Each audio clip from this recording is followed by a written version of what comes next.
Y'all would have had a choice. And I'm just like, I'm a bit of fun. Was teaching. Yeah.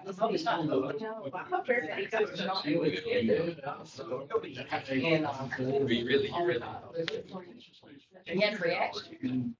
But he said, okay, it's on the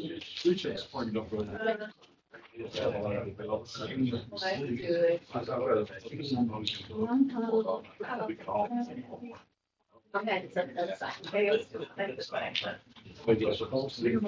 Start handing gifts. Oh,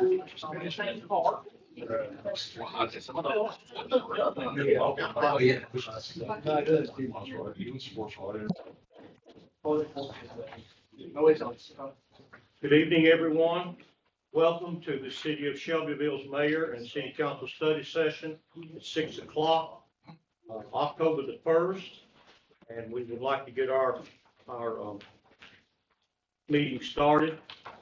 We do have a place for public comments, but we've got an updated agenda. Do we need to take any action on that, Lisa? no, sir. Okay, all right. Public comments, do you have anyone that signed up for public comments? Yes, sir, Miss Basil. Okay. This, you come on to the. I know, it's always me. That's good, we always like to hear from you. Hello, so I'm just here, on behalf of the Bedford County Listening Project this evening, so I always want to make sure that I clarify who I'm speaking for when I come up here. And this is just a, reminder that we will have our Fall Forum Festival on October 19th.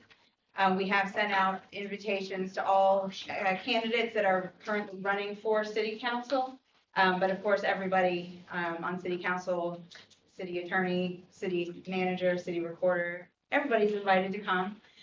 It'll be October 19th. It's going to start at 1 p.m. The forum portion of it will begin at 2, from 2 to 3 is when we will have the forum, but we will have activities going from 1 until 5 on October 19th. And I have some additional flyers that I can hand it at the end if anybody just wants a reminder. And my number will be on there if anybody wants to RSVP to me directly so that we know that you're coming. That would be great. But I just wanted to remind everybody that that's happening. Thank you. Thank you. Oh, yeah, it's going to be at the rec center in the Lewis Pavilion. Rec center at the Lewis Pavilion is where it's going to be. All right. Thank you. Thank you.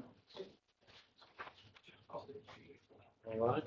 Ms. Smith, do we have anyone else? Lisa? No, Mr. Mayor, she's the only one we had tonight. All right. We'll move forward then with our staff reports and we'll ask our city manager, Mr. Scott Collins, to give us an update. Thank you, Mayor. And first of all, I want to express our appreciation to the mayor and city council for your patience in some of these additions to the agenda, because there's a lot going on right now, and some of the information that we provided has just came together. Some of it in the past day or two, some of it in the last hour or two. But I would like to comment on a series of meetings I've been having with Mayor Chad Graham. He requested I come over one afternoon and spoke to me about the event titled A Bedford County Christmas. This is shaping up to be an absolutely phenomenal event for our historic Shelbyville Square. And you all have information in front of you that tells of the various levels of sponsorship. Mayor Graham shared with me that he is recommending to his financial management committee a $10,000 donation. There's another donor already donated $20,000. This event is going again to be perhaps the biggest and best Christmas activity that has been done in recent memory. And some of the activities will include a holiday movie at the Capri Theater, superheroes and princesses, photos with Santa, live reindeer, uh, opportunities to decorate cookies and ornaments, choir and strolling carolers, uh, merchants and vendors, of course, the tree lighting, fireworks, live music, and much more. And I've been discussing parts of my conversation with Mayor Graham with Mayor Carroll. And both mayors have alluded, this could be the start of us coming back together the way the city and county should. And with the council's permission, I would like to have this as an agenda item for a vote on a level of sponsorship at our Thursday meeting. Are they asking for that particular, did you say they're asking for a particular amount from the city? Yes, ma'am. He stated that the county is putting in 10,000. Okay. And he requested a matching $10,000 sponsorship. And let me stress the word sponsorship.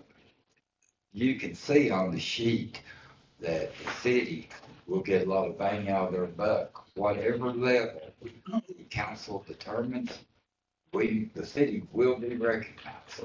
And Mayor Graham also said if any elected officials are speaking during the tree lighting ceremony, he will definitely have our mayor and perhaps our city council with their hand on the switch also.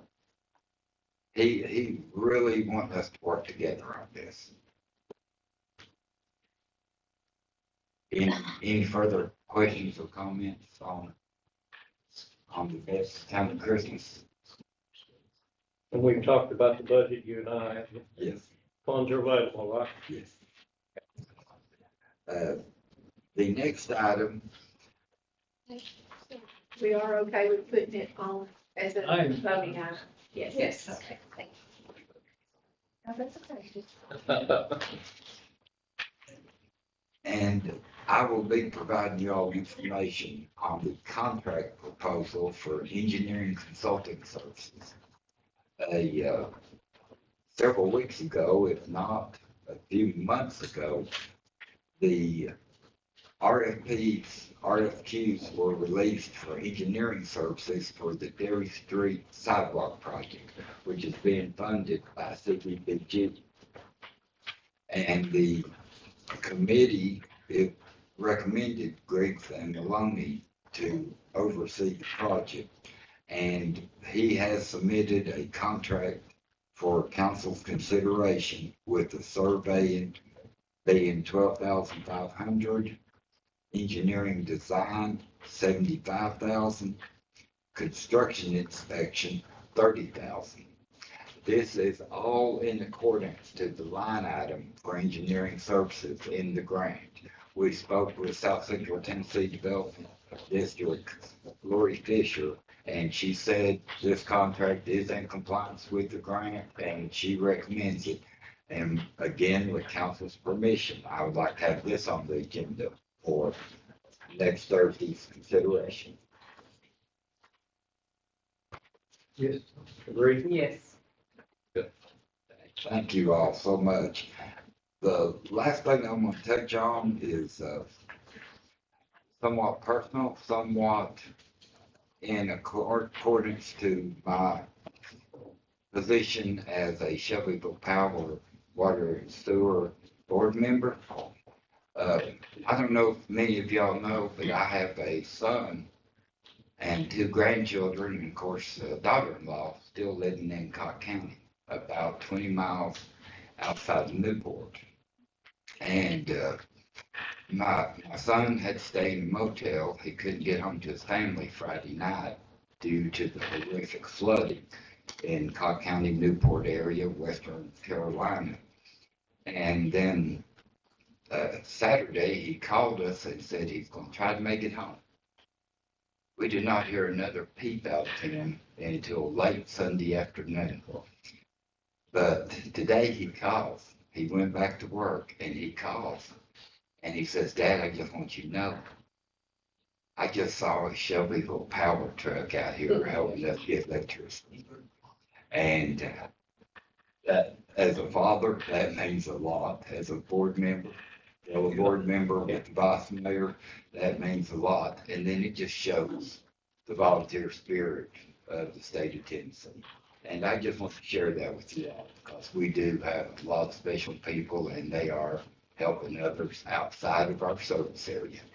That's my report, Mayor. Thank you. Very good. The tickling death, he told me about that. Seeing, I knew they were over there. Councilmember Turnbow also does work in these disaster areas when they have storms and things. And he left, what, Thursday night or something last week? Yeah. And of course, just trying to get there with all the weather conditions and things like that. Pray for those people and let's send any help that we can. I told Scott the next morning, I said, how would we like to wake up this morning and have to rebuild Shelbyville? That's how bad it is in some of those places. Okay. Looking forward to Christmas and all these other items too. Discussion items tonight, number one is flock safety system. And there's a fellow that I have talked to on the phone multiple times, and I think his name is Will Pepper. And Will is with us tonight to tell us about the flock safety system. Please tell us. Absolutely. Thanks, Mayor. Good evening. So yeah, I put together a few slides. I know I got about, I think, 5 to 10 minutes to be respectful, try to make it as brief as possible. So appreciate y'all's time. Let me speak tonight. I just want to share this. Oh, perfect. Thank you for slides. So my name is Will Pepper. I work with Flock Safety.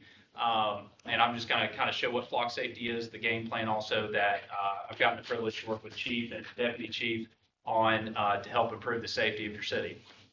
So agenda real quick, like I said, it's going to be fast, but basically going to go over Shelbyville's locations, what we're looking at for the license plate reader system that we've been trialing for the last month and a half, and then also Project Prove It, what that is, and just kind of briefly explain it.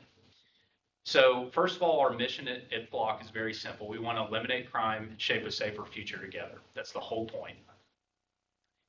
How we're going to do that is through our Falcon, which is the license plate reader. I don't know if y'all are aware of this, but 3 of them are actually already at the Lowe's here in town, and we've also put 2 trial ones up in the city as well.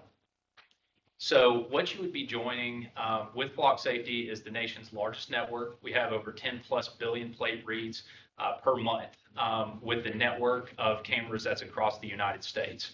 And with that, you have the power of Flock working for you. We have 3 separate segments. I work with law enforcement. That's why I'm working with the police department here. We have one that focuses on the business segment, which is how they got into the Lowe's. If you drive down there, that's what they do. And then also with HOA. So getting the community on board, making this an effort to get the community, whether it's businesses, HOAs, apartments, or law enforcement altogether, increase visibility to increase the safety of your city. So I know this may be small for depending on where you're sitting, but this is the location map of where we have chosen to put the cameras. This has been in help with the police department and the insight into where the areas that the department gets called the most and where they can get the most visibility. We've set these up to basically make a perimeter around the city so we know who's coming in here. Any people with warrants, any people that have stolen vehicles or stolen property, any Amber Alerts. We want to make sure we protect our children of Shelbyville. And they thought these were the most influential, Chief and Deputy Chief thought these were the most influential points. So we have 12 mapped out locations under the police department, and then 3 locations are already up and running at the Lowe's. And then total, your city would have 15 Falcons throughout Shelbyville. So the solution for Shelbyville and what we're looking at is we're wanting to catch all traffic that's coming into Shelbyville, and this is going to be near real time. Depends on the how cell reception is, but within just a couple of seconds. With these alerts that I mentioned earlier. And so this is also a force multiplier. So I really, with budgets being tighter, I want to really emphasize this. Each one of these cameras is like hiring an officer for $3,000 per year. They don't have any sick days. They don't take any benefits. And this is alerting the police department immediately of who's coming in and out of the city. So increasing that visibility, the insight, and knowing who's here. And the final thing is the ask. So ultimately, what we're asking is prioritize the city of Shelbyville. I've been here multiple times now. You guys have a wonderful city. I do care about it a lot. And so that's what I want to help with the police department to just know who's coming in and out. Start deterring violence as well and any crime or people thinking of committing crimes. We want them to know that this is a safe and secure city. So divert outside of Shelbyville. And then this is going to help multiply the force at a fraction of the cost of having to hire multiple officers. And the 12 cameras total are only $36,000 per year. So you'd be getting this visibility for $36,000 a year.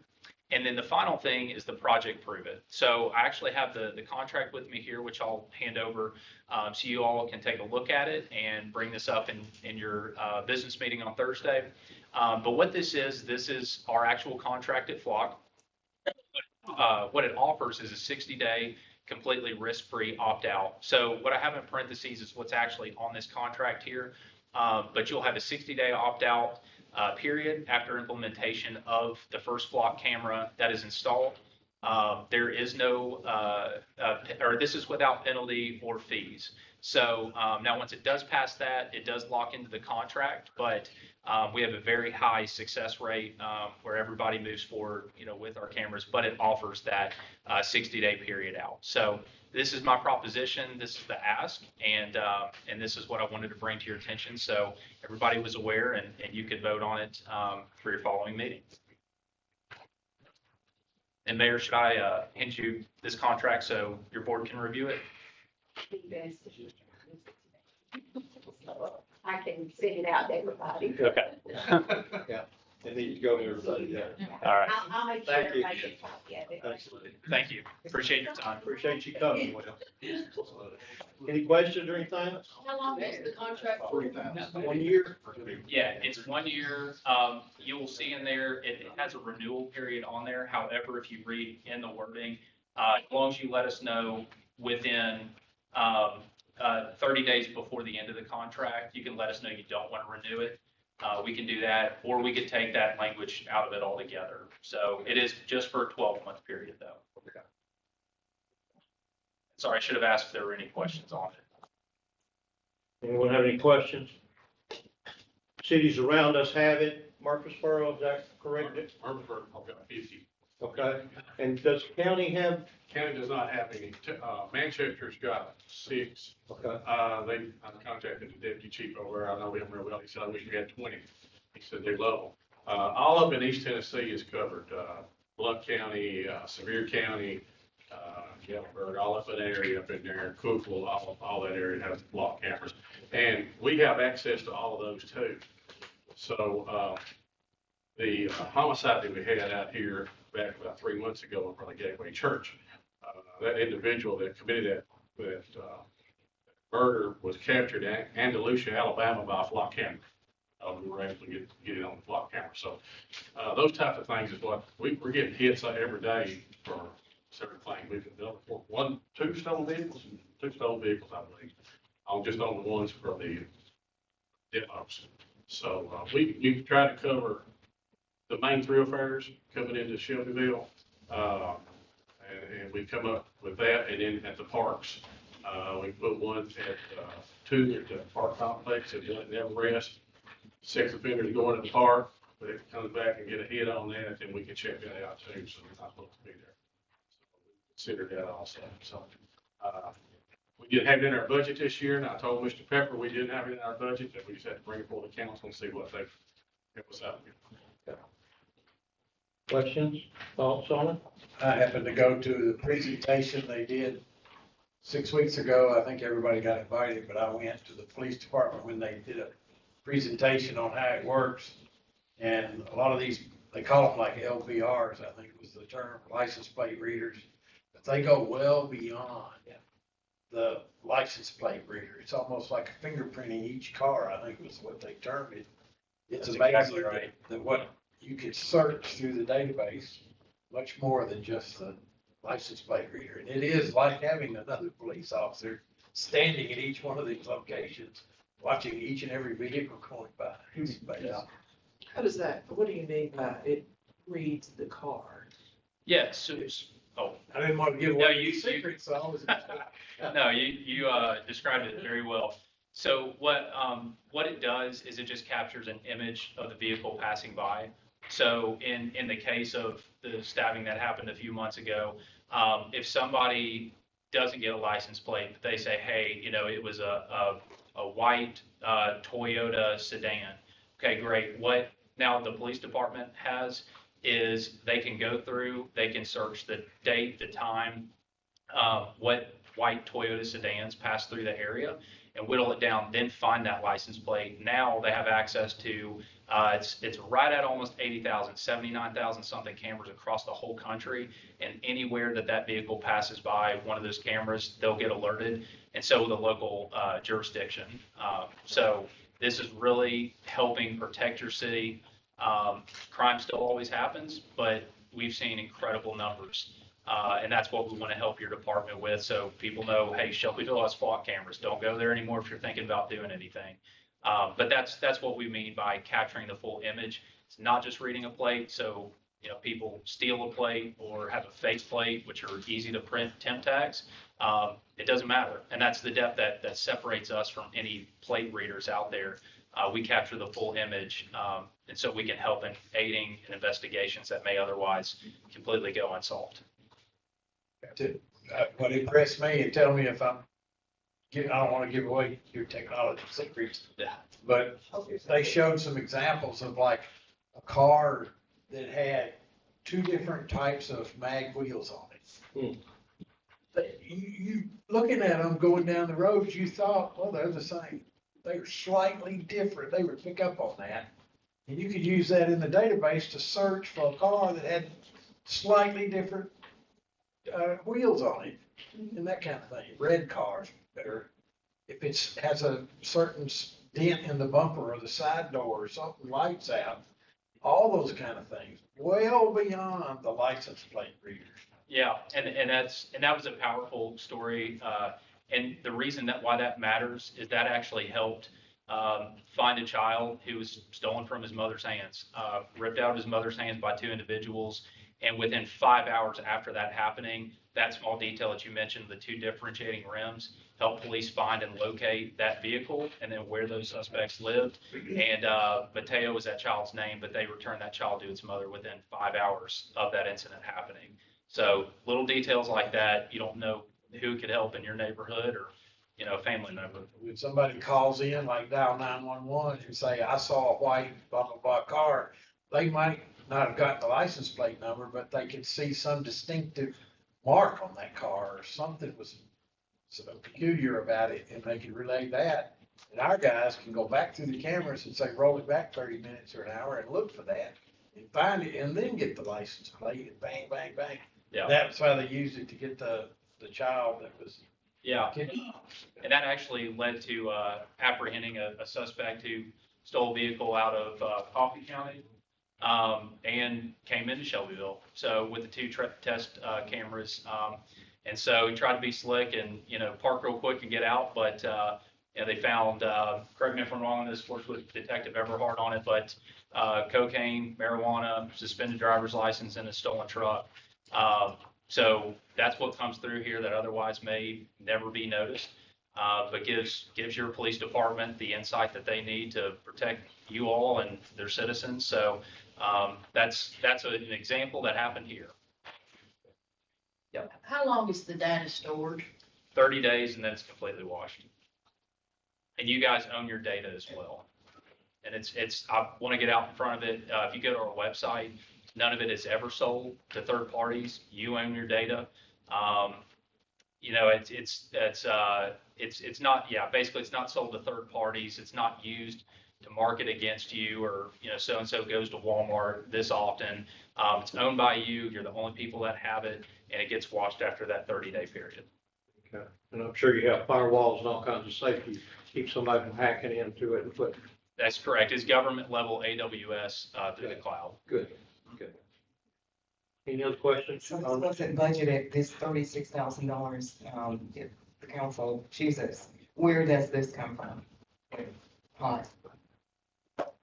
So That's a question for us. It would be whatever, I was gonna say- whatever the council wants to do. I mean, we have fund balance, we have equipment fund, we have multiple places we could take it from. It would just be whatever y'all want to do. Any other questions, comments?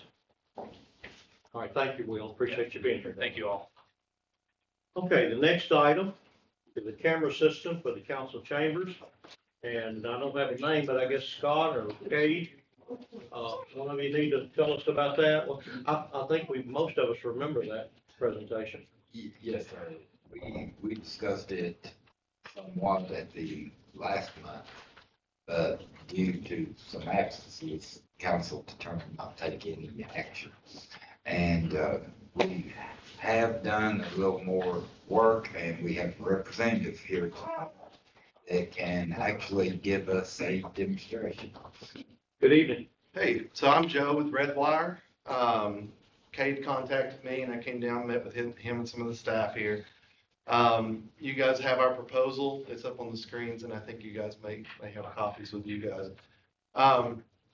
So basically what we have here is, and I think the reason why we got the call to begin with is we put a similar system in the Bedford County Courthouse. Okay.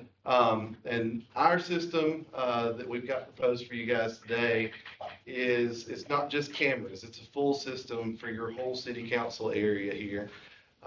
It would be cameras. It has 3 PTZ cameras, which are pan, tilt, and zoom, that can be controlled by one person or automated.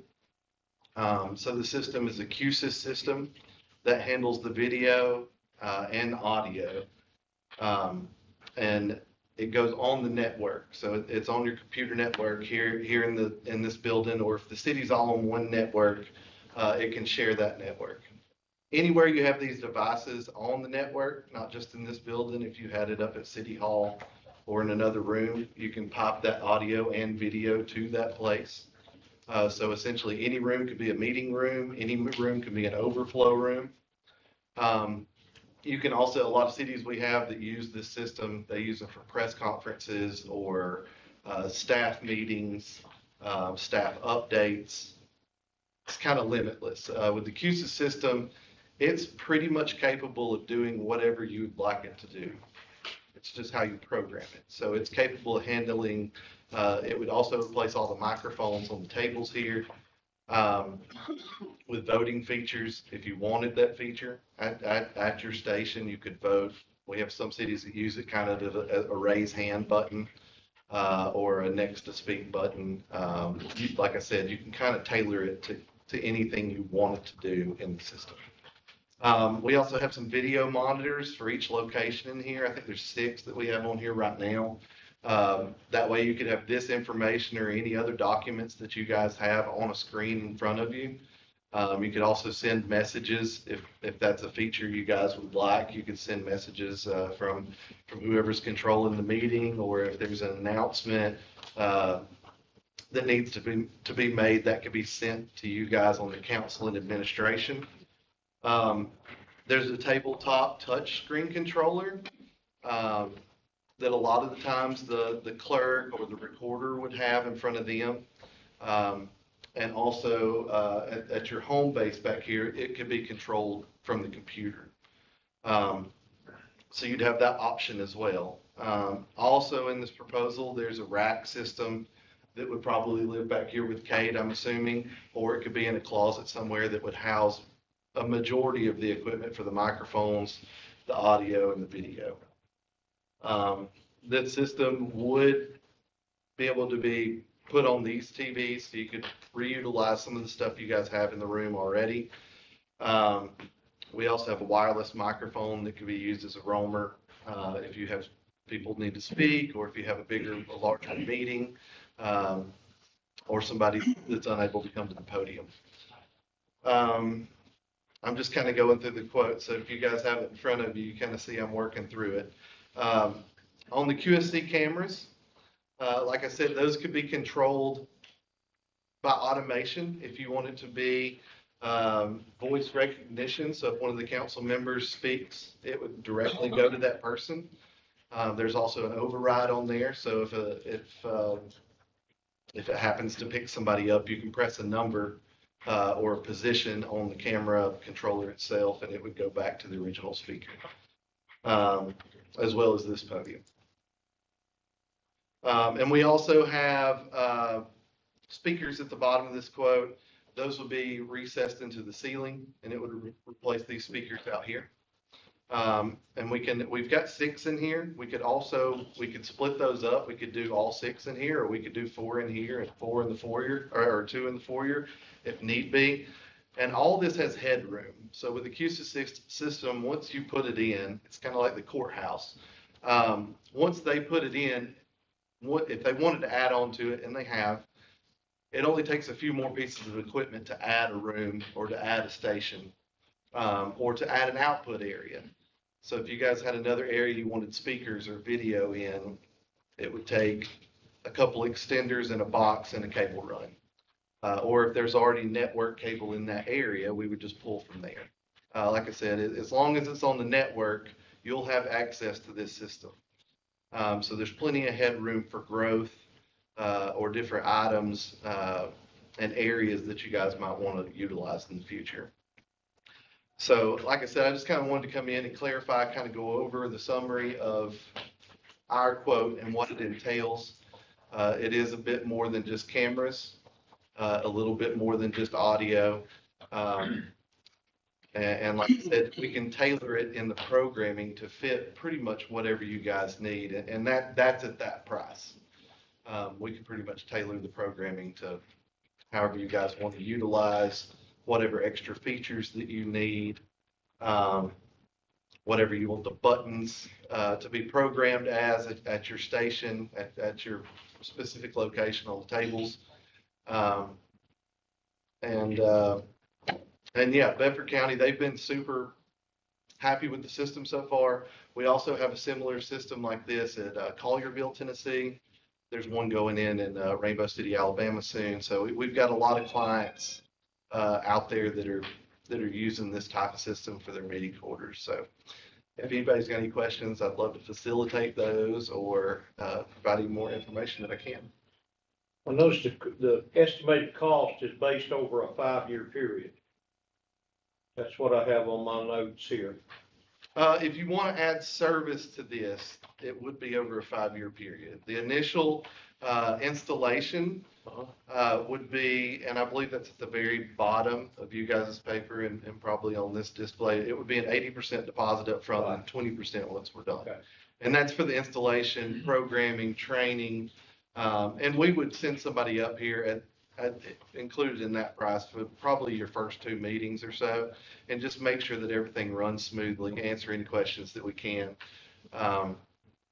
And we're a resource. So if you guys have any questions, if you guys decide to go with this system, at any time you can pick up the phone and call us, and we're not too far away. So. Okay.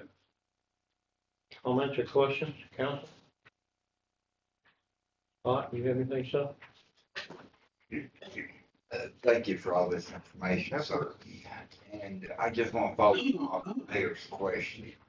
When this was initially proposed to us, I think they rounded it off to $92,000. Sure. And said that fee could be paid annually over a 5-year period. Okay, I think when I was here before, and not to interrupt you, I'm sorry. I think when I was here before, we may have talked about a lease option. So we do have options for leases. Okay. And some of the cities that we've worked with, and we work a lot with churches too, that's kind of our bread and butter thing is churches, Okay. but we work with cities and schools as well. A lot of those will sometimes reach out to their local bank or whatever the bank the city uses or the school system uses, and check their rates there. But we also have a partner in TAMCO as well as Great America for a lease deal. And that deal is over 5 years. And you can do that with a service contract or without a service contract. This particular number is without a service contract. But it can be split up over 5 years. That deal is made with one of those companies. So basically, we turn you guys over. You don't provide any financials to us as a company. You work with that company, and then they work with us on facilitating the install. And that's also, there's 2 options with that. There's either a fair market buyout or a dollar buyout. So you can kind of choose your options. It kind of reflects on your payment. But at the end of the 5-year term, if you choose the dollar buyout, obviously you pay $1. You guys own all the equipment. If it's a fair market, whatever's left at the end, that's what you pay. And that'll all be laid out in the terms once if you guys selected that option, they'll give you both options and what the payoff will be, what the payments will be. But also with that lease option, you at the end of that 5-year term, you also have the opportunity to restart the 5-year contract and get all new equipment. So it would restart the payment at the end of the 5-year term, but you would also be able to get all new equipment. So. Okay. Is it safe to assume that it's very compatible with live meeting applications like YouTube and stuff? Absolutely, absolutely. Production. Yeah, so you'd be putting out at least at 1080 resolution. So it'd look great, Facebook, YouTube, whatever outlets you guys put out on. Also with this system, there's an audio recorder in there that would record any meetings you guys want in this room, and it would automatically upload that audio with the video to a server. So you guys could record and I know like you guys probably, when you live stream, you have access to that video afterwards. But this would automatically upload either audio or audio and video to a server that you guys could save it to pull from now on. Okay. It sounds like a lot of installation, for equipment.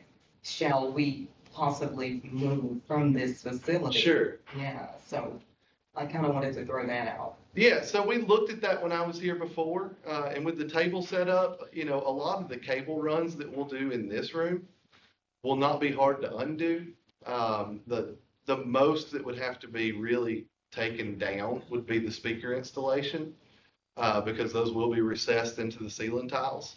But pretty much all the cables out here would be neat, but they would be accessible. So we could pull those up. But it would be another installation if you guys move from here to another area. But we could reuse all the same equipment. And I'm assuming the option 2, the Alice system, is Mhm. that grid wire? That is not us, no. Okay.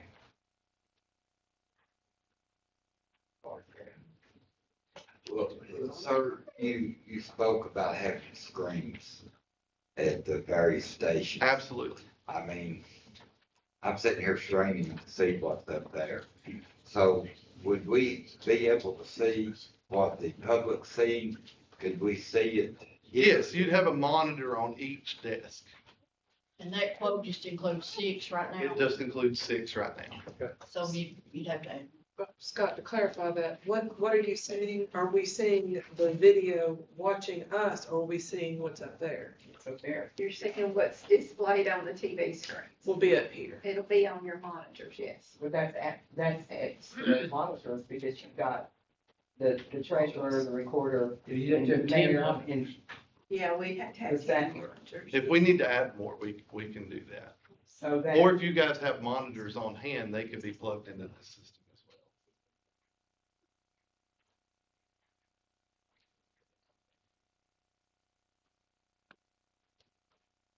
Any questions, comments? Okay. That was option 1, right? Mhm. Yes. Okay. Joe, given our option 2? Well, I'm not giving option No, 2. he's I not. appreciate y'all for He's letting only me speak. Thank you, sir. Appreciate all that information. Very good. Absolutely. Thank you for coming. Thank y'all for having me. Option 2, Scott? Option 2, our IT director, Cade, explained that uh, last month. It's called the YOW system. And it's my understanding it would be a camera system that kind of sits out here like our master microphone here in the middle.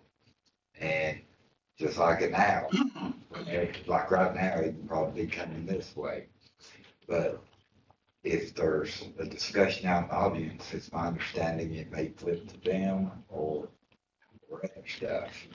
But, of course, it's much less expensive. And then the third option is to keep it what we have right now. Well, Scott, it sounds like council just needs to kind of decide what type of system we want, and then we can put it out.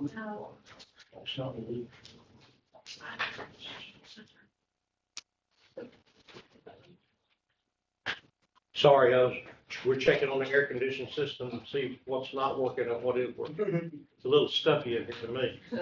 I don't really think that the audience background noise would be or should deter this decision, because with respect to the mayor, council, and this body, it's usually not a lot of discussion out there. So I don't think that's gonna be anything to worry about for option 2. Just saying. Okay. Questions or comments about that? So you would prefer, you think that's better? Sorry, you think that's a better option 2? I think that that might be the option to choose at this moment. It wouldn't hurt to try that. I mean, that's not a lot of money. That's a big difference in money. And I think that would be something that we could try. Thank you, Councilmember Healy. Anyone else? I'm not too unhappy the way things, the way it is now. Anyone else? So we will bring back next week, option 2, the YOW system, at an estimated cost of $6,000 for maintain status quo. Is that what we're understanding? Does that sound, Council? Everybody good with that? Yeah. All right. All right, thank you. All right, the next item on the agenda is the soccer grant, and we have our Director of Parks and Recreation here. Trevor, would you come forward, please? Yes, sir, Mr. Mayor. Good to see you. Yes, sir. You guys have got me a little bit nervous with cameras, so I might end up sort of wearing makeup to these things. If I'm just here and talk, but, I'll go ahead, Trevor, you're off. that's a confidence boost I needed. Right now, obviously, you guys are aware that we were awarded the LPR grant, and we are working through the process with the state in order to go under contract with the state. So it's a multi-step process, and I can go over those in detail or not briefly, but we have to do a Title VI compliance. We have to do environmental clearance. We have to do a budget acceptance, contract review, planning commission review, and a protected boundary map. Those are all the activities that we have to get done in order to go into contract with the state. And we have a couple of those already finished, and a couple that are already in the works, and a couple that will have to rely on you all's voting in order to complete. So if you guys have any questions about any of those particulars, I can answer any of those questions. Anyone? So do all of those things have to meet or be approved by the state in order to move forward? Yes, I mean, they all have to be accepted by the state. So basically, it's us checking all those boxes. Okay, so this grant has been awarded, it needs a match. Yes. So moving forward with getting the match would be kind of putting the cart before the horse if you don't get those boxes checked. Right, so we have to check all these boxes preemptively anyways before we can before we can move forward with anything else. The budget portion is the only part that has to be done after a vote. As far as we're concerned, everything that's right now that's within this safe symbol, I think is what the system is called through the state, through TDEC, it's all in a saved draft form. So I complete the work, I upload it to the system, and I save that draft. And that is what will be submitted in full once you guys have voted with the budget and contract review and all that kind of stuff. That will all be submitted in one lump sum to the state. But right now, I'm just completing parts of this process to make sure that we stay on track. That's good. Anyone else? So this is the 50% match, right? Yes, sir. Where are we on getting any match at all?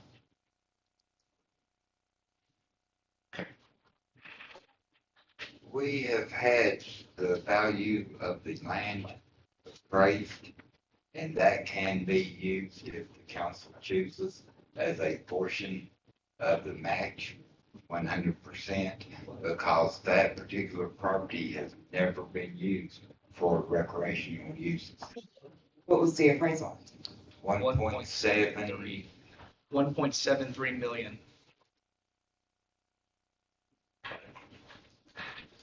At quick math, at 2.5 million minus 1.73 million is 770,000.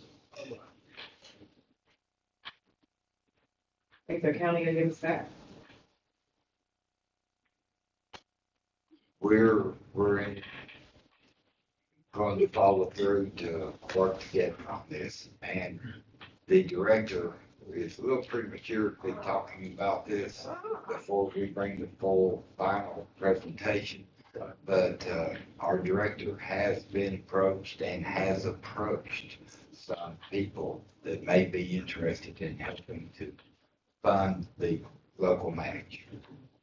But they do want to make sure that the one person in particular that's very interested in this project said he wants to make sure the city has skin in the game if they're asking them for money. That's absolutely right. Any other questions? Good job, Trevor. Appreciate it. Thank you, guys. Thank you. Okay, number 4 is the appropriation of funds for seasonal events and activities. Scott, would you update us on that? Yes, sir. Thank you, Mayor. Of course, we have the Economic Development and Tourism Fund that has several line items laid out for various projects that the city funds throughout the year. And all of the revenue for this fund comes from the hotel motel tax. And currently we have professional services, subscription and dues, advertising, signs, banners, local grants to support local events, and then Tennessee's Back Road and the River View District project that was all included in the budget. We do have a balance of that, and what we would like to request for council and to consider is adding a new line item that would be seasonal events and activities. And that would give us the ability to upgrade the Christmas decorations, for example, to buy candy for the Christmas parade to give out to the kids, and several others. And we want to just start it with 20,000, which is in the tourism fund balance. So it's not taken away from anything, and see where we go from there. Now, does this include giving donations out of that line item fund? Or is this just buying candy and Well, more than candy? banners, wreaths, it could help us do a lot, man. Very good. All right, let's move to the next item. Boys and Girls Club sponsorship. Scott, talk to us about that. We received an email from a local businessman who is a big supporter of the Boys and Girls Club here in Shelbyville, Benton County. And he just asked me to present it for your all's consideration, buying a table at the Boys and Girls Club annual banquet. Right. I don't know if banquet's the proper word, but, you know, they have guest speakers come in every year, and this year it's Shelbyville's own SDSU women's basketball coach, Rick Insel. And again, the fee is only $2,000. Goes to a great cause and helps support one of our own.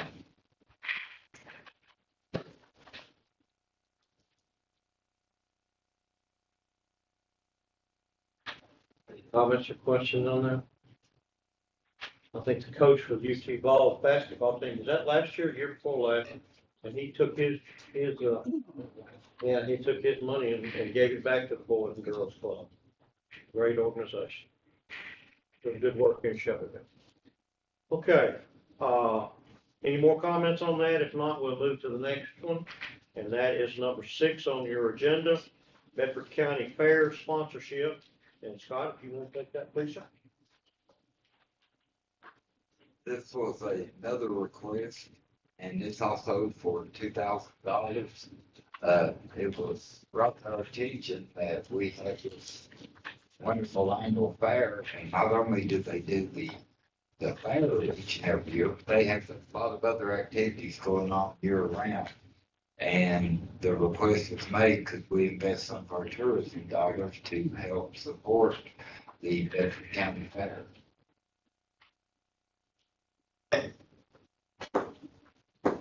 I might say did everyone get that in their packet, the letter from the Fair Association, and how far some of the folks came for our Bedford County Fair? It's kind of eye-opening. We had a wonderful letter from the Bedford County Fair Board of Directors, told us where some of the folks came for judges, and they came from places as far as Minnesota, California, Arizona, Colorado, Nevada, and MOA. So this is bringing tourism into the county and the city, and so they'd asked for this donation for the Bedford County Fair. Any comments?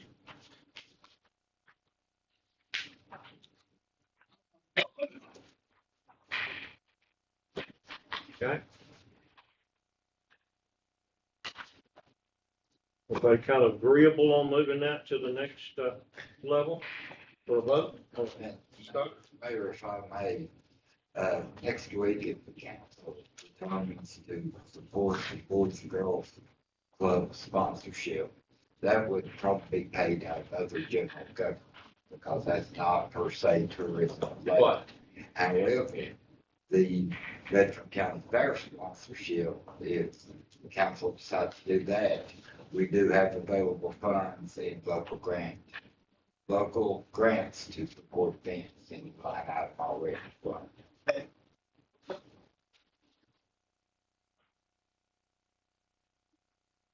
Everybody good with moving forward? All right. The next item is number 7, 116 Earnhardt Street request. Scott, you're busy tonight. Yes, sir. We have received a request to waive some liens that have been placed against the property. This property for years has been what could be viewed as somewhat of a nuisance property, and the city has went in and had to do some cleanup work at various periods of time. And although the total liens are now $8,198.47, probably over 50% of that fee is interest. And It's definitely over 50. Right. yes. And we have a buyer, I say we, there is a prospective buyer that's wanting to purchase the property with the assurances to the city council, these liens, 3 liens are waived, that he will clean the lot. And our city attorney has prepared a resolution that lays this out in full detail. I actually didn't prepare it. They submitted it to us. Well, with that said, Mayor, I would like to let the city attorney take this from here. Sure, if Ms. you, Schaffner? yeah, if you want me to. How this apparently came about, Mr. Gill was interested in buying this property and they were doing the title search. Found that the city has, there are 3 old liens from 2008, 2010, and 2012. These are not tax liens, these are property maintenance liens. It's where sometime in the past, well, you know, over 10 years ago, the city spent money to clean them up. So the closing agent contacted Kay, asked for the payoff when they discovered that there were the liens. Kay did the work. Kay's got the numbers that show the original first lien is $2,000 something. The last 2 liens are only $100, but they incur interest over time. So that's where those, how much money that is. So those liens have just been sitting out there. The property hasn't changed hands. It's not come up before. So that's how that's come about. And so I imagine when Kay reported back, it was $8,000 something with interest and then the recording fee for recording the lien. That's when the closing agent reached back out and said, Yeah, the first base amount was about 2,800. Yeah. So if they'd just been paid when they were first billed, it would be 2,800. yeah. So they've reached out because the potential buyer obviously was like, wow, that's a lot more than I anticipated paying. So that's just what they've done. They've come forward and made that proposal. Of course, I would have to also have some type of a written agreement with them about, that puts them on the hook for cleaning it up. So they've not proposed exactly what those terms would be to me yet. So that's something we'd have to do. So in the resolution for the council's mayor's consideration, section 3 says the release of said liens shall be subject to a commitment from the potential property buyer in a form satisfactory to the city attorney to demolish, remove, and properly dispose of the existing house on said property within 45 days.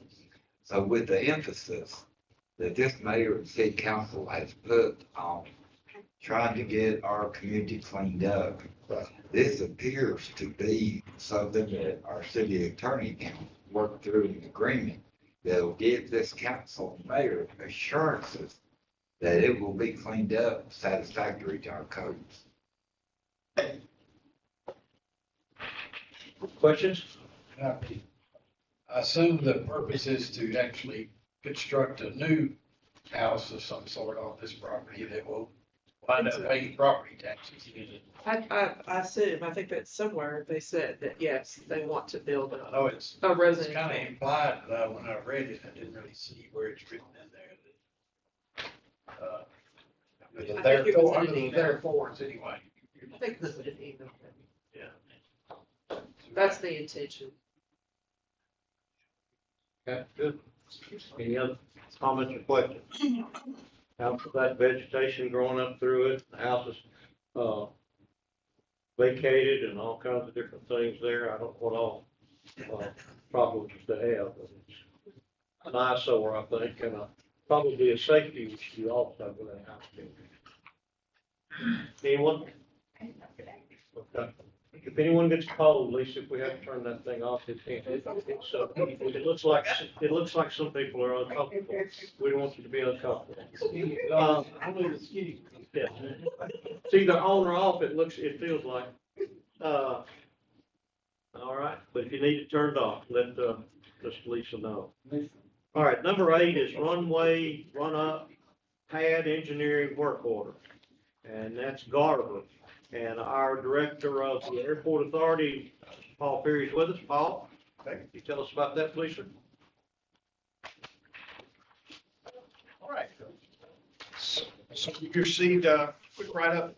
This is a drawing that was brought out here at the workshop that we did. And this is the first, I guess you want to call it domino, that's necessary to be starting all the spending of the grant and aid that was set aside from Scott Desjardins' office.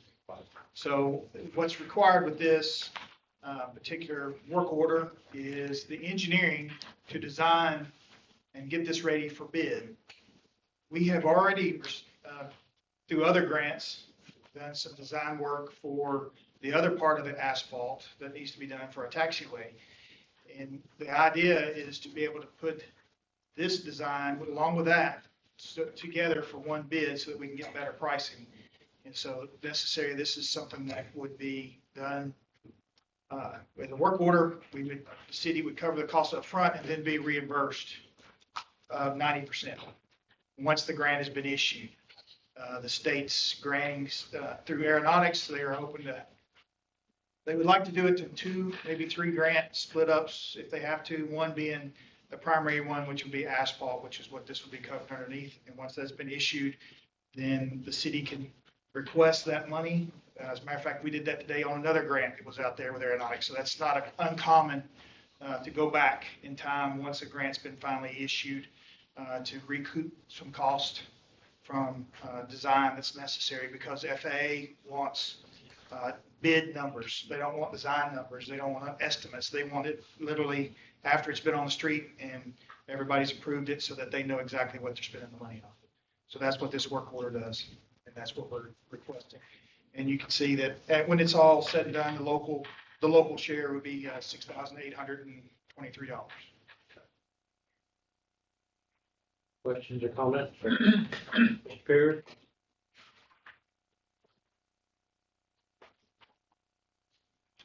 We're thankful to get all these grants to improve our airport, aren't we? Yes, sir. Anxious to see something going up. So I was just looking at paper. That's good. Thank you. Thank you. Okay. All right.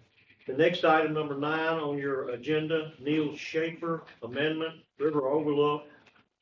Scott, that's hydraulic analysis and no rise certification. Yes. Whatever that is. This, I understand, Mayor. I understand what this is. But, no, this is a requirement, from the PDOT for the Transportation Alternative Program Grant, or TAP 5, for the Riverwalk and River Overlook.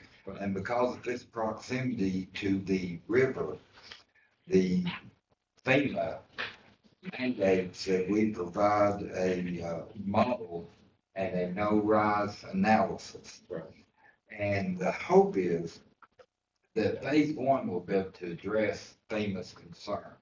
And that would be a total of $13,900. However, if FEMA requires that we need additional study for possible floods, the grand total could jump up as high as $38,285. And as part of the TAP grant, it is an 80-20 match, but the 80-20 does not kick in until construction starts. So all pre-construction fees are the responsibility of the city.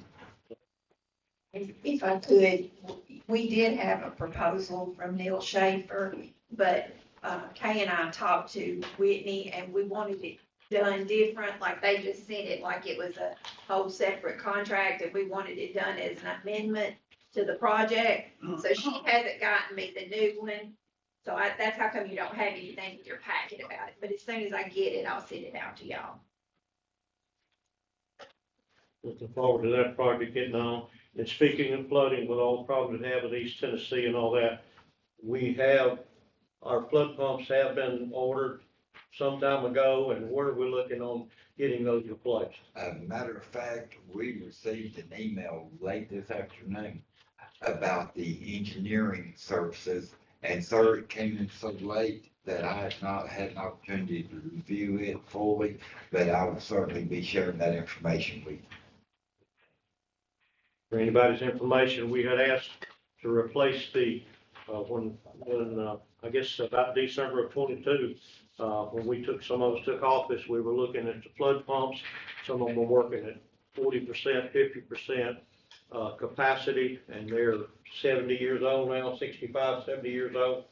And we have ordered new ones, and the engineering and design and all that's been taken care of. So we're wanting to replace those 3 flood pumps, which is set beside the floodgates down here on the right. And make sure that we can try to keep our city safe and keep our firemen safe, keep them from coming out here. Takes a long time to get them, doesn't it? Yes, sir.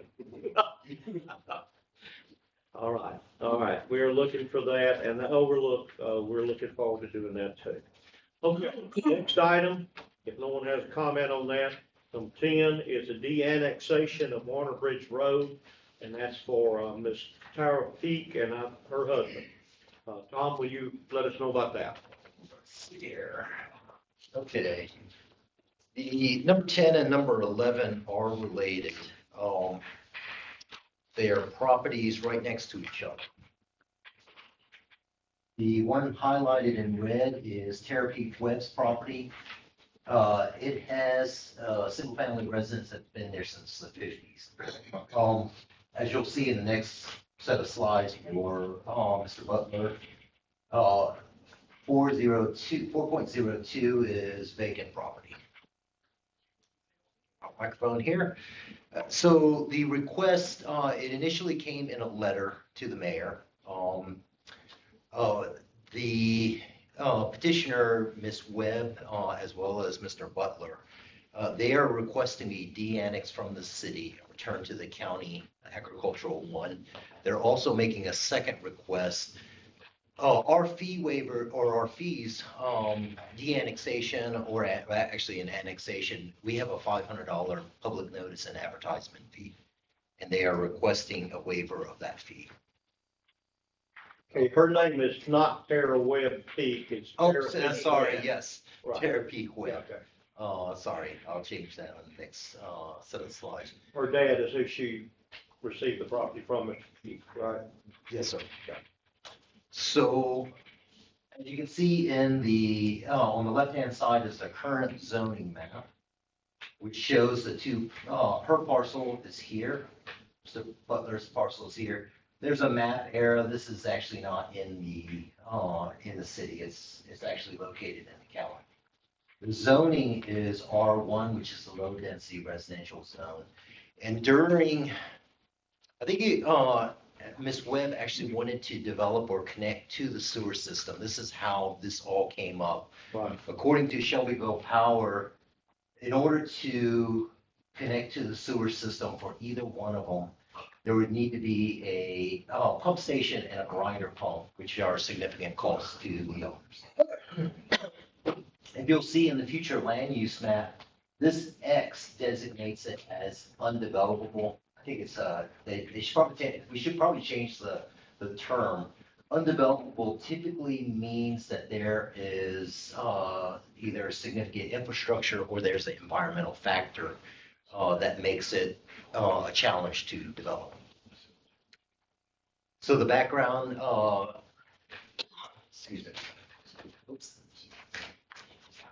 Both Ms. Webb and Mr. Butler had sent a letter to the mayor requesting the de-annex after they discovered the cost for in order to connect to the sewer. They considered the sewer the most important part of the city services. As far as economic impact on in terms of the Ms. Webb's property, there is a house there, so there'd be loss of tax revenue. Water costs will increase because it's a service out in the county. For Mr. Butler's property, it's a vacant property, so there isn't that much, there's some loss, but not significant. When we were doing our research on the resolution and as far as the annexation, there was an ordinance that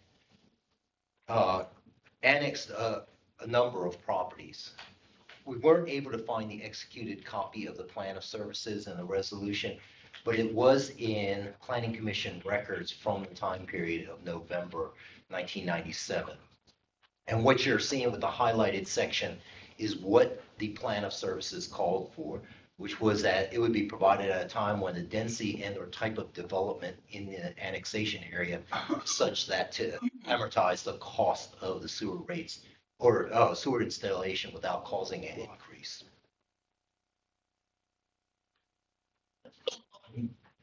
Take a cough drop again. But, so Mr. Butler's property is the adjacent one.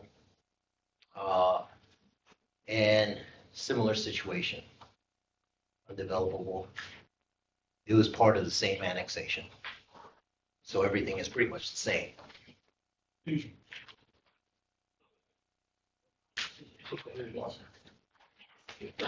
Anybody have a question on any of this? We had, I think they had gone to show the power, water, and sewer, and the cost for providing sewer services there was gonna be, quite a bit. Significant, yes. Shelbyville Power did offer to, provide them with a septic tank waiver, Right, and that was, not acceptable to them. we'll get you some water. We're gonna Oh, need, thanks. we're gonna need you in a few minutes. Thank you, Scott. Oh, I know, a whole bunch. Thank you, Scott. Tom, what did your planning commission say? Excuse me. Planning commissions. What about planning commission? Does this go? on? This one Oh, has no, no, this one hasn't. This is actually first one on the agenda. Right. The next one. So this one will be a business item on next Thursday's agenda to send it to the planning commission if the council feels there's need for the planning commission to research it. That's correct.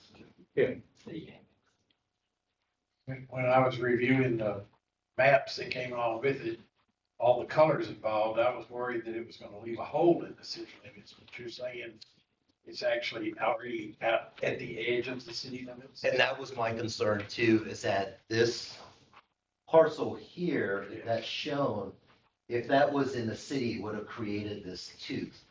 But since this one is actually located in the county, Right. losing those two will not be, you won't have that lack of cohesiveness. And if we go through a de-annexation, we still have to advertise it, It's that still, kind of thing too, don't we? yes, So, Yes. and that's the reason for the fee, $500 because right. it is expensive, because we have to advertise a large border ad with all the details and all that stuff in it, so that's why it is that much.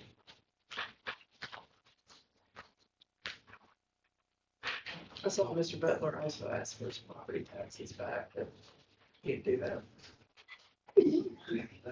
Just reading his letter. Yeah.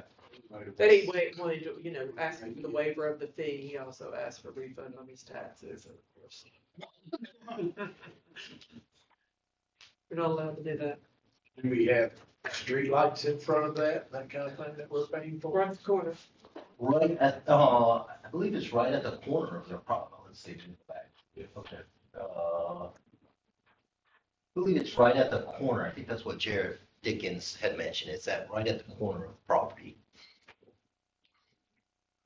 So they wouldn't be taking anything out. Are there any properties past that are in city limits?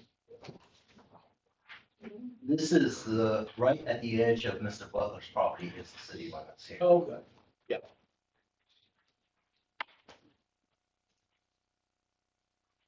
One of those situations where they just, Yes, sir. Yeah, and that's why I think that maybe the term needs to be adjusted when it gets to the amendment, because undevelopable makes it sound like you can't develop it, but you can develop it, but it just requires significant costs. quite an investment, yeah. Quite an investment. Okay, thank you, Tom, for that. You have a seat there for a second, but we may get you back up. Yes, sir. Okay, anybody have any comments or questions on that? Okay. Old business ordinances, second and final reading and public hearing. An ordinance of the city of Shelbyville, Tennessee to approve the rezoning of approximately 0.18 plus or minus acre owned by DCC Strategic Realty Partners LLC, located at the corner and intersection of Berry Street and Noblin Street, south of Colorado Boulevard, and shown on Exhibit A and B final plat below from the commercial C2 General Business District to residential R3 Medium Density Residential District, and repealing any ordinance or portion of ordinance in conflict therewith. Tom, you want to tell us about that, please? If anybody has a question.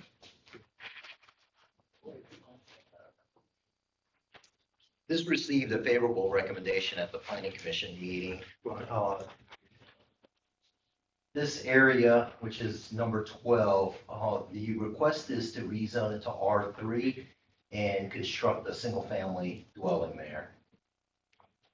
And as you can see in the plat from a number of years ago, 1 and 2 were subdivided, and that it meets the R3 bulk standards for lot size 7,500 square feet. It is consistent with all of our future land use map as well as the comprehensive plan. And you see, as far as the existing neighborhood, it's pretty much, a lot of it is mixed residential all the way around. And then as you get closer to Colorado, you find the commercial area. And in our current zoning, it shows this entire area as commercial. But this property here that I'm pointing with the green light is actually a residential. It's been rezoned residential. It's just not reflected in this map. So that's pretty much it. How many units are going in? Just one. Oh, okay. Yeah, only one's, in single, or in R2 zone, you can only have the single family dwelling. You can have a duplex. However, it doesn't have the lot area for duplex. So single family is what the owner wants to put back into service there. Yeah, so it's 0.18 acres. Yes. Okay, yes. Okay. Any other questions, comments on that one? Okay. All right, new business. The next item, an ordinance of the city of Shelbyville, Tennessee to approve the rezoning of approximately 0.37 acres, plus or minus, owned by Greg and Joey Curl, located at the north of Madison Street and west of Alton Avenue, addressed as 705 Alton Avenue, lot number 2, further referenced as Exhibit A and B final plat, below from the residential R2.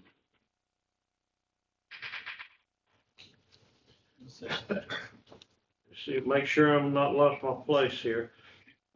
Number 2 for, okay, residential R3, medium density residential, to residential R3A, medium high density residential district, and repealing any ordinance or portion of ordinance in conflict therewith.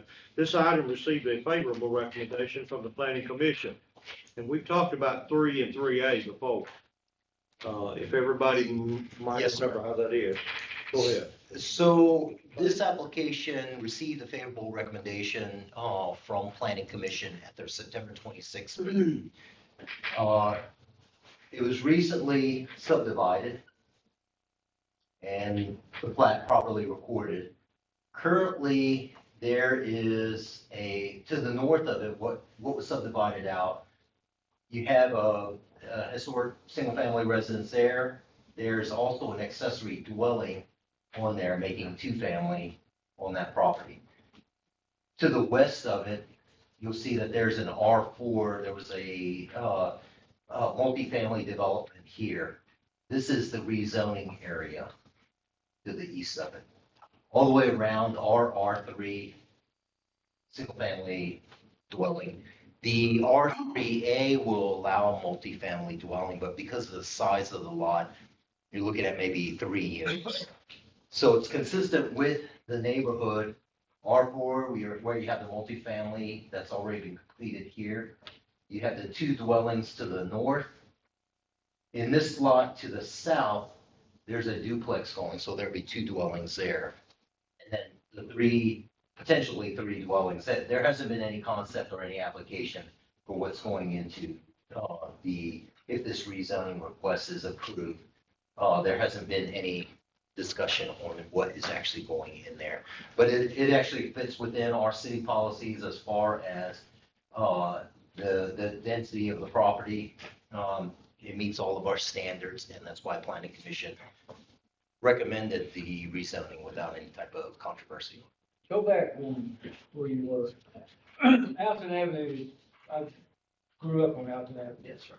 That was all single dwelling, the whole street. Until just recently,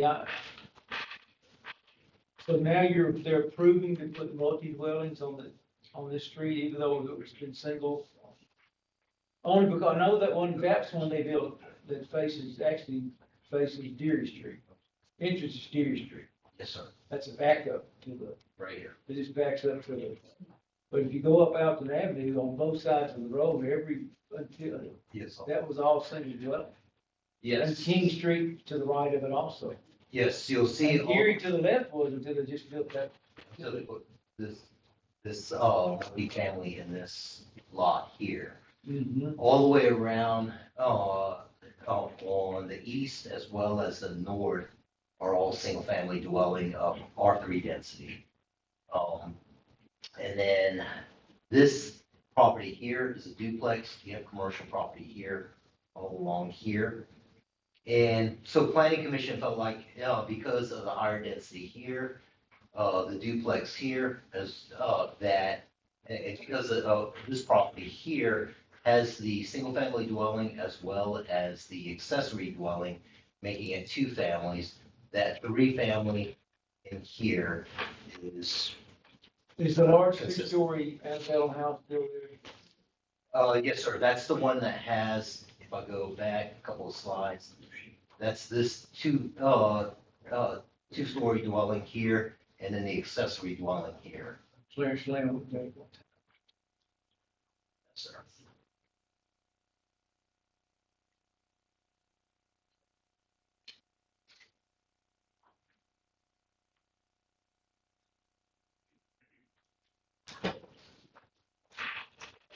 Any other comments?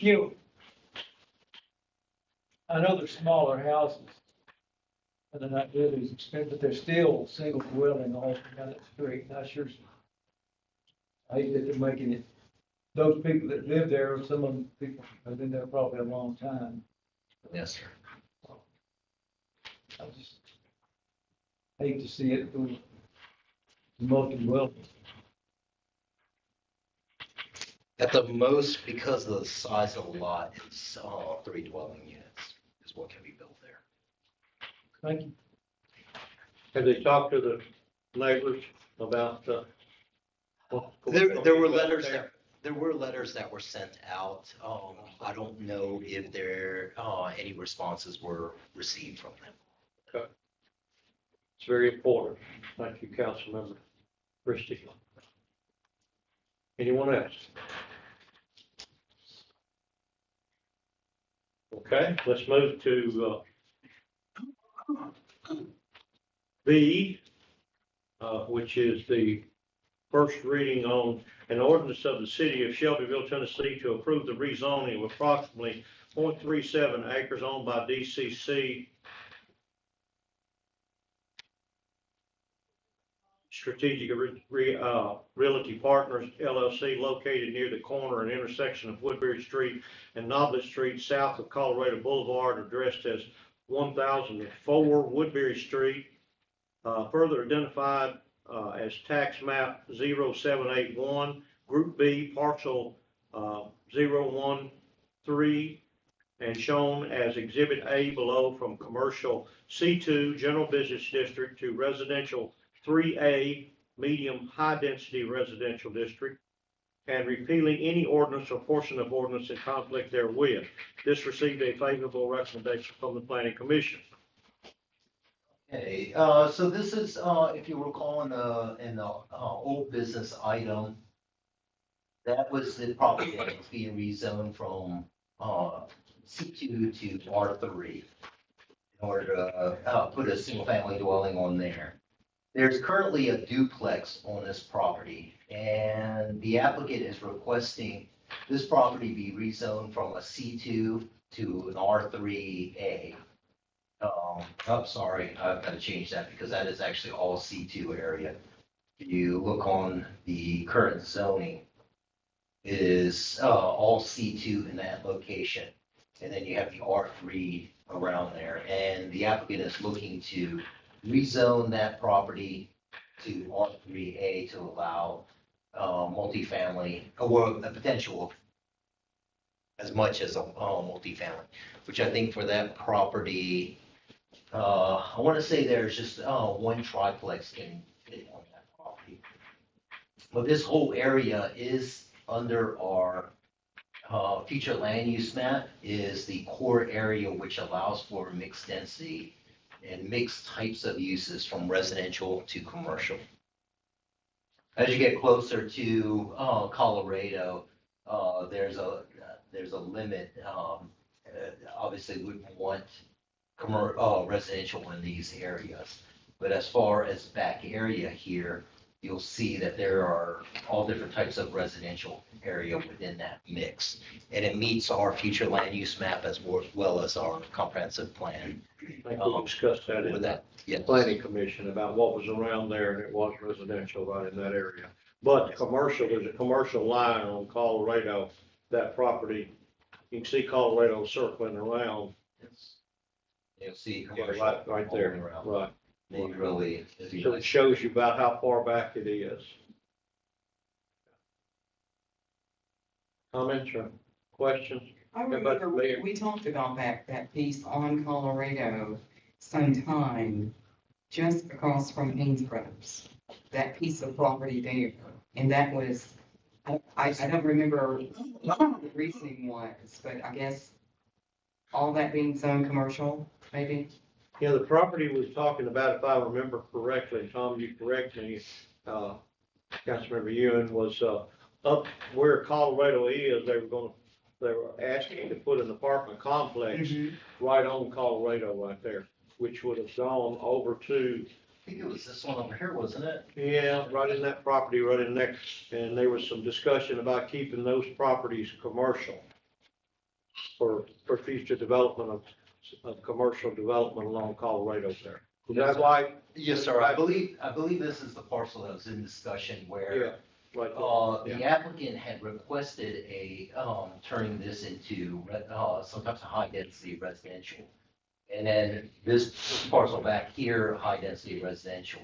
Right. But it's right now with the city policy, because of the limited amount of, because we had a lot of commercial property that was turned into residential, the policy has shifted to maintain on our, especially on our arterials, as well as some of these higher traffic area, keep those commercial.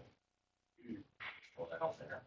Yeah. So that rezoning had failed. You're absolutely correct. That's about across the street from me.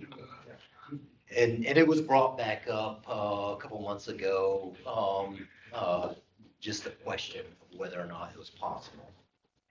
I said no. Well, I said that, I mean, ultimately it is council's decision on it. Planning commission must not support it, nor staff. So.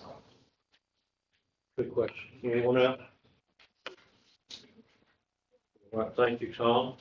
All right, C is an ordinance of the city of Shelbyville, Tennessee, to approve the rezoning of the southwest portion of a split zone property, approximately 0.43 plus or minus acre, owned by John K. Harrison, located at the intersection of Decatur Street and Midland Road, shown on Exhibit A and B survey below, from residential R2, medium density residential district, to residential R4, high density residential district, and repealing any ordinance or portion of ordinance in conflict therewith.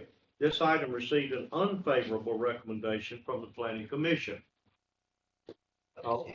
So at the September 26th meeting, Planning Commission, voted to, advance a unfavorable recommendation to the city council.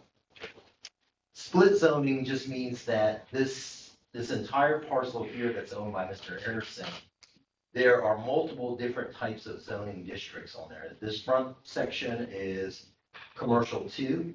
This is North Main Street here, the commercial 2, and there is a small portion, approximately 0.43 acres, that is zoned R2. And most of the property around here is actually I think that's R1. It's either R1 or R2. There's single family residents all the way around. That green always throws me, but this entire area surrounding the parcel, you can see the split zoning. Here's the commercial section. Here's the R4. There's R4 to the north. You have the C2 to the west, and then you see the small section that is R2. So that's a R2 color. I didn't put the designation on there. So it's R2 all the way around this property, and then you'll see the R4 here. In general, the practice of split zoning, we'd like to get rid of this, if we could. The applicant did make a subdivision application as well to subdivide the section of the C2 zone, which is 1.94 acres, and maintain that as a commercial. Here is that section in the rear, which is the R2 zone. And it measures out, even though there's no dimensions on there. I just I measured the area to get the area about 0.43 acres. Total acreage of this entire parcel is 4.9 acres and labeled as Lot 1. The applicant was looking to rezone this to R4, which would be consistent with the R4 of the major body of the property. And sorry. Can I speak just a minute? Yes, sir. There was a little confusion in the planning commission with all of these different, the way the properties are set up. The property on the right, Tom, can you go back to the one right there? The property on the right, it's in on North Main. That's where the John F. Furniture used to be. That's what that property is right there. All right, the Decatur Street is the last street in the Robinson addition. You see those R2 homes down there. That's right there. And then the property that he's talking about wanting to rezone, go right to the end, that sits right across from our agricultural center. That's where that property is. The other property's already rezoned, correct? Lot 1 there?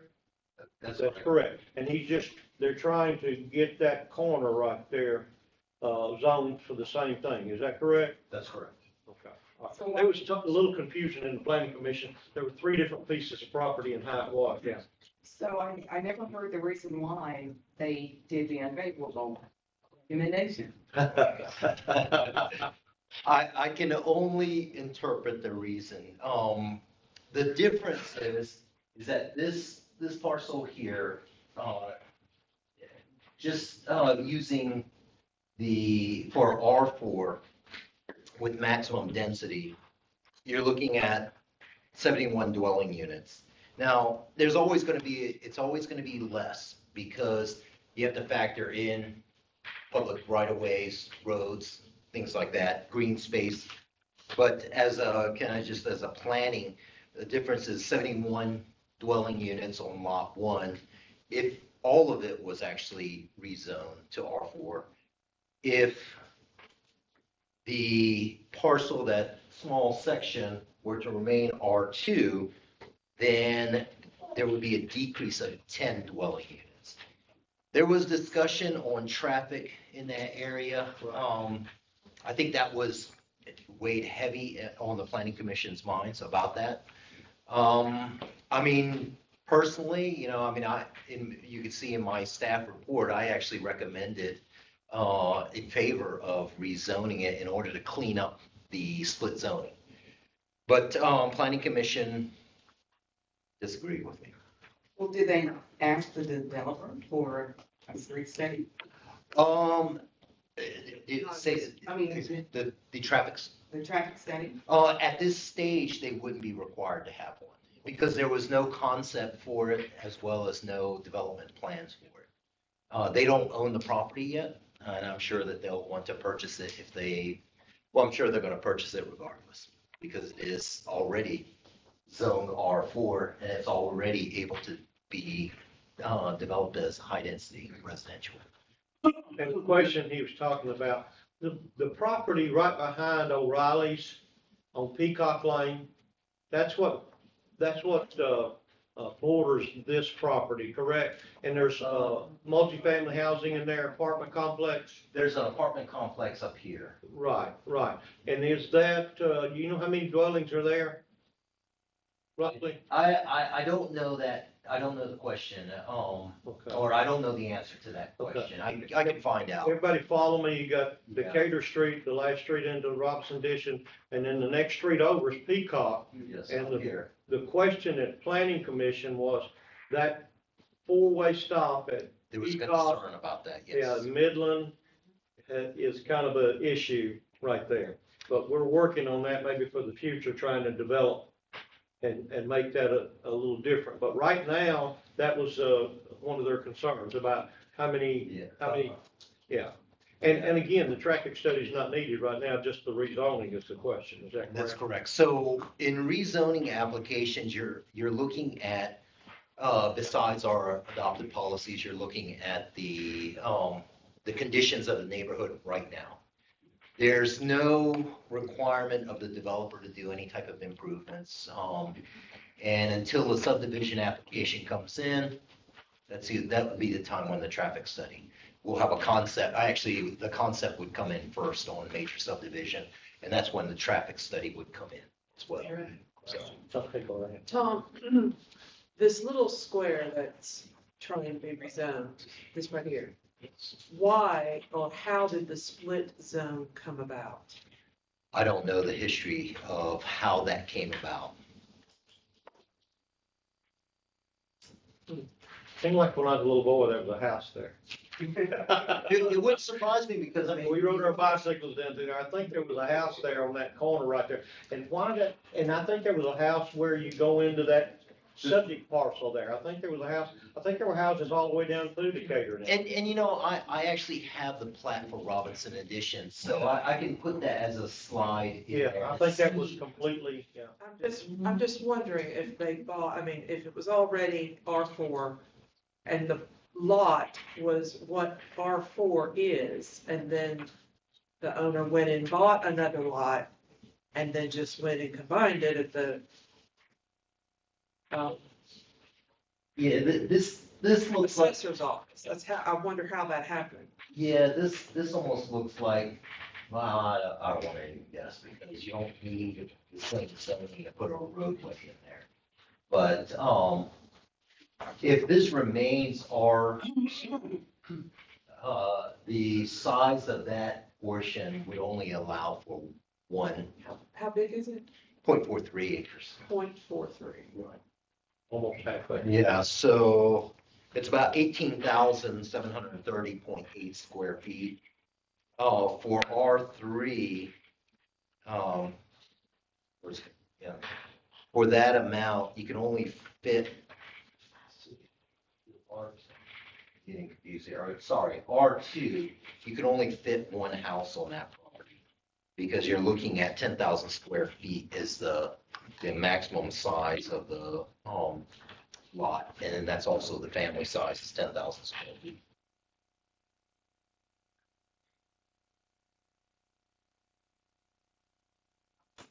Any other questions on that? Okay. It's a little confusing. And the plan commission actually went against your recommendation. Yes. I was hoping to clean up for the split zoning, but, you know, and, you know, I will say that when in the future land use map, that whole section is actually, it's problematic in the sense that mixed residential character area doesn't allow for R4 zoning. So it had, you know, I don't know the history of it, I can look it up, see if I can find out when that was rezoned R4. But that area is all mixed density residential, which the highest zoning for mixed density residential is potentially R3A. But the R2 is definitely consistent with the future land use map. Indicator for the U instead of an O. Is it with the U? His spell check doesn't even catch it. Any other questions?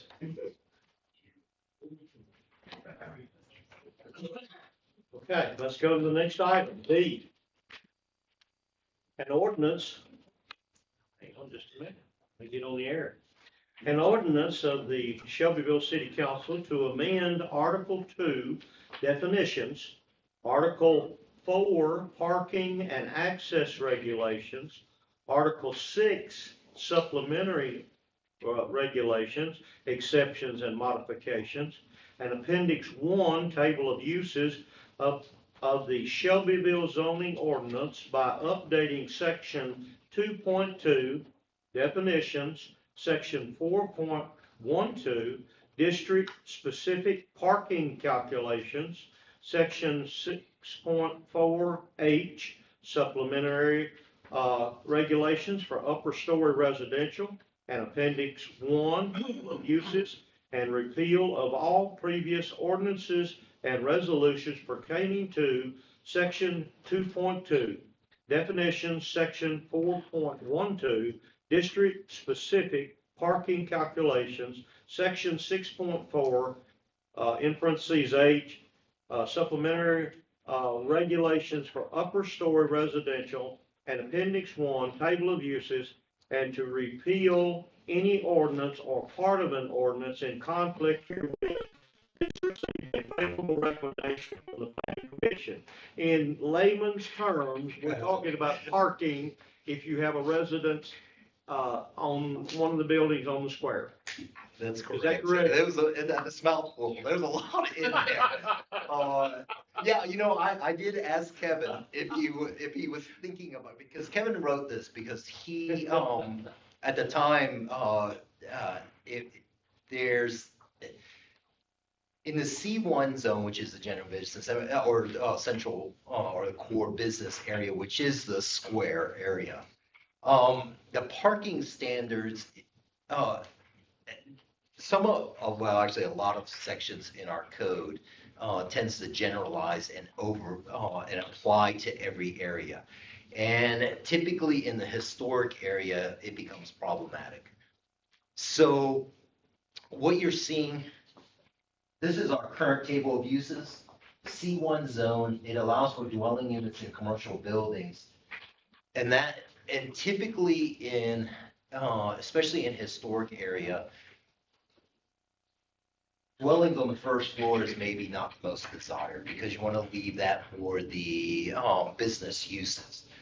So that was one problem. The other, or I guess I should say, that's one issue. So let me just go to the parking standards. In our current code, we have what's called remote parking space because the square doesn't have a lot of parking. Right. And the remote parking space restricted parking to within 400 feet of any businesses. So in order to clarify some of the requirements for dwellings in there, the upper story residential dwelling was added or is being amended in our code. So you would only have residential uses on the second floor. And then as far as parking goes, two parking spaces are required if anybody wants to put second floor. And then the remote parking spaces would not be applicable to this. So you can park anywhere within the C1 zone district. So leaving it up to the developer to do so, to actually provide for that. This is, in essence, the C1 zoning district. All these areas in the red are public parking spaces. So anywhere around there, this is along the square, anywhere around there, which is a 10-minute walk, can be utilized as a parking space if it's private parking. And there's a requirement that was added in the supplemental that the applications would all have to go to the planning commission. The upper story unit here, this was the original version of the amendment. This section number 5 was taken out because no matter what, there are built-in constraints to doing single family or to doing residential on the second floor. One is the fire protection is a requirement regardless. In the building codes and the fire safety, it's required, which will make it challenging for a lot of development of this type of having second floor residential. The remote parking spaces, it's required that they actually have some type of parking agreement in private areas. And so you're not going to see a lot of this development, but the way that our original code was written, you can only have one residential per building. And we know that when Glass Hollow, there's one property that already has fire protection on the second floor. That's multiple buildings together, but the way that our code reads currently is that you could only have one per building. And I think that building's made up of 3. So you'd be limited to 3. So what this code does is allows for having second floor residential based on whatever can fit within the building, whatever is the code requirement for a dwelling unit. So in that case, there can be more than 3 units in that building.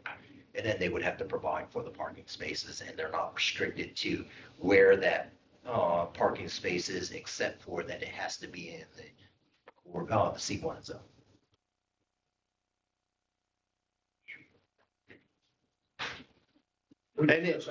We discussed a whole lot of issues in the planning commission about some of those residents have been there for years and they have parking behind the building. Yes. So they didn't need the parking on the square.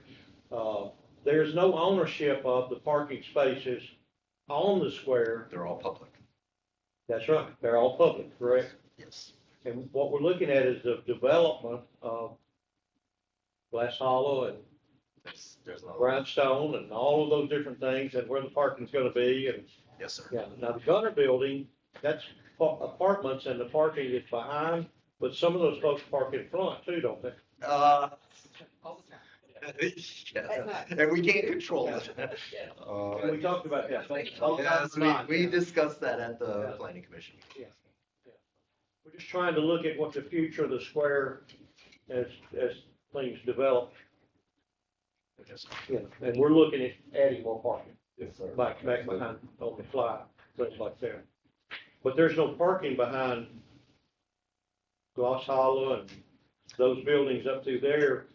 I think they do have. Glass Hollow has maybe a few behind it because that was the old Knox Pit. But the next building up, does it have parking behind it? I don't. Library? The library? The old library, kind of, there's some things right in there. No, I didn't know where they got parking right there or not. It's just an issue we have to deal with right now, right? Yes, sir. Any questions or comments on that?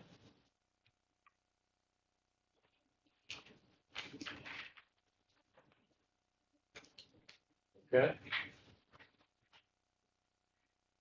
All right, well, let's go to resolutions. And A is a resolution of the city of Shelbyville, Tennessee to de-annex certain territory upon written consent of the owners and to unincorporate the same within the boundaries of the city of Shelbyville, Tennessee.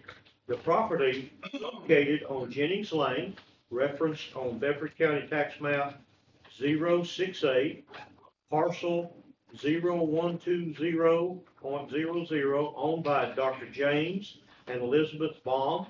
This received a favorable recommendation from our planning commission. Okay. I put them together since they're the same owners. So the parcels that we're looking at are two separate parcels. This little sliver to the east, and then this larger section here. Total of this one, I think it was called Lot 1, I'm not sure, but that's 48.73 acres, and the other one's about 18.19 acres. There was a petition to de-annex and then return back to agricultural use in the county. This is from the original study for from the future land use map. This whole area was R1, and during a rezoning attempt to R2 failed. And I don't know if that's the reasoning behind it, but the petitioner is asked to return back to the A1. There was no opposition from staff, no opposition from the county, and if approved, no plan of services will be provided, and it will return to agriculture 1. Okay. All right, any questions or comments on that? Ms. Marks is here as the representative for that property, if we have any questions. Anyone? All right, if not, let's move to B. That was me in there as well. Yes, I put A and B together because I had such a long list. Yeah. Do I need to read that? Yeah, it's the end of the section of the property. Yeah, I need to probably read that. A resolution of the city of Shelbyville, Tennessee to de-annex certain territory upon written consent of the owners and to unincorporate the same within the boundaries of the city of Shelbyville, Tennessee. The property is located on Union Street, further identified by street address 1320 Union Street, referenced on Bedford County Tax Map 079, parcel number 014.00, and owned by James and Elizabeth Baum. This received a favorable recommendation from the Planning Commission. Now that gets both pieces there, right? Yes, sir. Okay. I was trying to make it a little bit easier. Well, we need to read that because of the different locations. Yes, sir. Yeah. Okay, anyone? Anyone? Okay, all right, let's go to C. A resolution of the city of Shelbyville recognizing the cultural and historic contribution of the Rosenwald Recreation Center, address as 516 Tillman Street, and further identified as tax map 078P, Group A, parcel number 001.00, and supporting the application for registration into the National Register of Historic Places for cultural and community significance. Yes, sir. So 516 Tillman Street is this building that there's an application on Tennessee Historic Commission to register to the National Register of Historic Places for cultural and historic significance. The building itself was built back in 1946, and I believe I included the application. It was pretty dense. I'm not sure. Can't remember. I had so many commission meetings. I can't remember which one I put it in there. But the Historic Zoning Commission on September 23rd approved this, the application, as well as recommending to the city council to support this by resolution. This is the building here. Yes. And, that was a short slide, presentation. But in essence, the Historic Zoning Commission, as well as staff, is, requesting, support for this. Any comments or questions on that? Very significant building and history.